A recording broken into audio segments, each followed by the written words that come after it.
A particle is located at x equal to 0 at time t equal to 0. It starts moving along the positive x direction with velocity v. तो यहाँ पर देखिए क्या है कि देखिए पॉजिटिव एक्स डायरेक्शन के अलाउंग आपका पार्टिकल आपका मूव कर रहा है विथ वेलोसिटी v से। यहाँ देखिए हम इसको हम लोग ओरिजिन कहते हैं, यानी ये आपका पॉइंट x इक्वल टू 0 हो गया। यहाँ पर पार्टिकल आपका देखिए कब है एट t इक्वल टू 0 पर, और जब पार्टिकल ओरिजिन से x डिस्टेंस पर है पॉजिटिव x डायरेक्शन के अलाउंग, तो यहाँ पर पार्टिकल का वेलोसिटी आपका दिया हुआ है v इक्वल टू आपका क्या है अल्फा रूट x। और यहाँ पर देखिए पार्टिकल आपका किस समय है at time t equal to t पर, और इसके लिए यहाँ पर आपका क्या हो गया x इक्वल टू आपका x हो गया। तो देखिए हम यहाँ पे देखिए हम लोग क्या करते हैं कि सबसे पहले v को हम लोग टाइम के रिस्पेक्ट में डिफ्रेंशिएट करके हम लोग एक्सेलरेशन को निकाल लेते हैं। तो देखिए तो acceleration a equal to calculate करने का क्या आपका मैथमेटिकल फार्मूला होता है d we by D t. तो इसको देखिए ऐसे लिखा जा सकता है d we by D x multiplied by आपका क्या हो जाएगा d x by D t, और d x by d T को हम लोग d x by D T को हम लोग सिंपली क्या लिख सकते हैं वी लिख सकते हैं। D x by D T को हम लोग सिंपली वी लिख सकते हैं V D we by D x.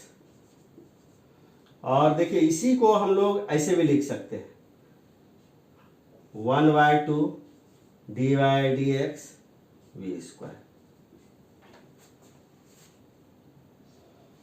देखिए ये और ये आपका बोथ आर इक्विवेलेंट, दोनों आपका एक ही चीज है। देखिए कैसे इसको हम थोड़ा समझा देते हैं।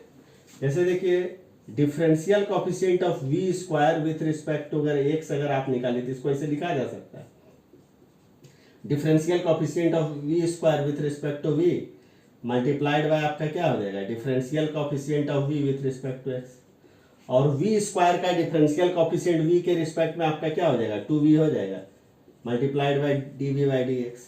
ये हो गया आपका। अगर आप देखिए इसको अगर आप 1/2 से अगर मल्टीप्लाई कर दीजिए तो 1/2 D Y D X V square equal to क्या हो जाएगा 1/2 multiplied by 2v D we by D X हो जाएगा। तो 2 कैंसिल आउट हो गया, तो ये आपका क्या हो गया v D we by D x.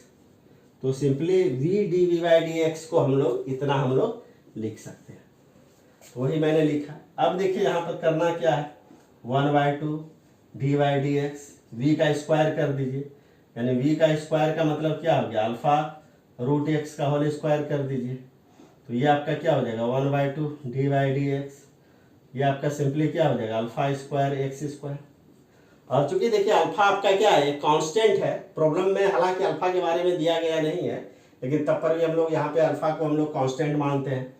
तो अल्फा को देखिए हम कांस्टेंट अगर अल्फा अगर कांस्टेंट है तो अल्फा स्क्वायर को हम लोग बाहर निकाल लेते हैं, तो क्या हो जाएगा alpha square by 2 D Y D X simply आपका क्या हो जाएगा आपका एक्स स्क्वायर।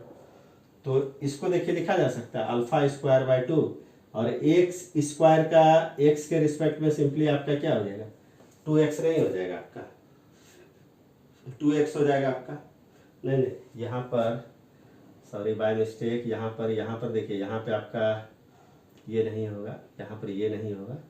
तो यहाँ पर देखिए आपका क्या हो जाएगा कि यहाँ पर देखिए आपका क्या होगा x का x के रिस्पेक्ट में आपका क्या हो जाएगा वो, तो सिंपली अल्फा स्क्वायर बाय 2 आ गया, और ये आपका कांस्टेंट है। तो यहाँ पर देखिए हम लोगों ने यहाँ पर इस चीज़ को कैलकुलेट कर लिया कि जो पार्टिकल का जो एक्सेलरेशन होगा ये वो आपका कितना आ रहा है आपका अल्फा स्क्वायर बाय 2, यानी पार्टिकल का एक्सेलरेशन आपका आ रहा है आपका अल्फा स्क्वायर बाय 2, जो कि आपका क्या है कांस्टेंट है। तो अगर एक्सेलरेशन अगर मान के चलिए अगर पार्टिकल का कांस्टेंट हो और पार्टिकल का मोशन अगर स्ट्रेट लाइन पाथ पर हो रहा हो, तो हम लोग डायरेक्टली डिस्प्लेसमेंट को हम लोग कैलकुलेट कर सकते हैं बाय यूजिंग दिस रिलेशन। वो रिलेशन देखिए हमारा आपका क्या है X equal to U T plus half A T square. इस प्रॉब्लम में देखिए यू आपका क्या होगा initial velocity of the particle, तो यहाँ देखिए v equal to alpha root X है। तो जैसे ही x का वैल्यू अगर हम लोग यहाँ 0 कर दें तो अल्फा स्क्वायर रूट ऑफ आपका क्या हो जाएगा, जीरो, सिंपली जीरो नहीं हो जाएगा, यानी एक्स इक्वल टू जीरो पर पार्टिकल का वेलोसिटी आपका क्या है, जीरो है, मतलब यू का वैल्यू आपका क्या हो गया, जीरो हो गया। तो सिंपली यू इक्वल टू आप जीरो रख दीजिए, zero into t plus half, a की जगह पर क्या रख दीजिए, alpha square by two into क्या हो जाएगा, टी स्क्वायर नहीं हो जाएगा, यानी alpha square by four into क्या हो जाएगा आपका टी स्क्वायर हो गया एक्स। और अल्फा स्क्वायर बाय फोर यहाँ पर आपका क्या है, कांस्टेंट है ये, तो यहाँ पर कहने का मतलब एक्स डायरेक्टली प्रोपोर्शनल आपका क्या हो गया, आपका टी स्क्वायर हो गया। तो करेक्ट आंसर आपका क्या हो गया, बी। देखिए क्या है, इस प्रॉब्लम को सॉल्व करने में मैंने कहीं पर भी इंटीग्रेशन का यूज मैंने नहीं किया, हाँ, लेकिन ये फार्मूला आपका यानी काफ़ी यूजफुल आपके लिए तभी रहेगा ये टेक्निक जब आपका एक्सेलरेशन आपका कांस्टेंट हो जाता है, तो उस कंडीशन में डायरेक्टली आप डिस्प्लेसमेंट को कैलकुलेट कर सकते हैं by using this mathematical equation, X equal to U T plus half A T square.